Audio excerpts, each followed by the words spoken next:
The second advice, which I would give to students, including myself back in the days, which I wish I took this advice a lot more, was don't think or don't worry too much about the idea of style. You probably heard this a lot too, right? Yeah. Where I feel like, especially a lot of people who are, like starting out younger, or maybe even like people who have been at it for maybe a year or two, 2 or 3 years, where they're like saying, I don't want to do things that can influence or impact my style. Like, oh, I that's not my style. I'm not going to do it.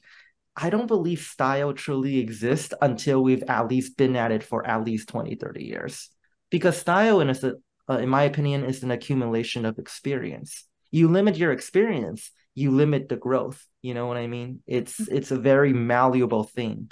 And I believe it's our job as creatives to be as open as possible, like a sponge. If I start closing off some holes, then I'm not gonna be able to like how do I know if this is gonna impact me positively or not? Maybe it will. A lot of people don't know this, but for my paintings, like they're always asking me about my brush strokes. They're always asking me about how I decide on my brush strokes and what kind of oil painting classes I did.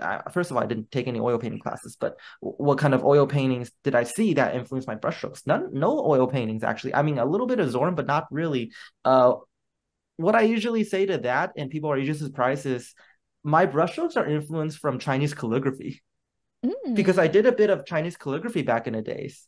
And Mhm. I didn't even know I was influenced by this. I was influenced by subconsciously until one of my students pointed out because I was explaining how I approach brush economy. And she's like, wow, this is exactly like Chinese calligraphy. And I'm like, oh, that actually makes a lot of sense because I learned that when I was back in high school because my dad's teacher is one of China's most famous Chinese ink painters who also does calligraphy. So my dad tried teaching me a little bit of that back when I was in high school. So I just never knew, it just stuck with me and seeped itself back into my work even to this day.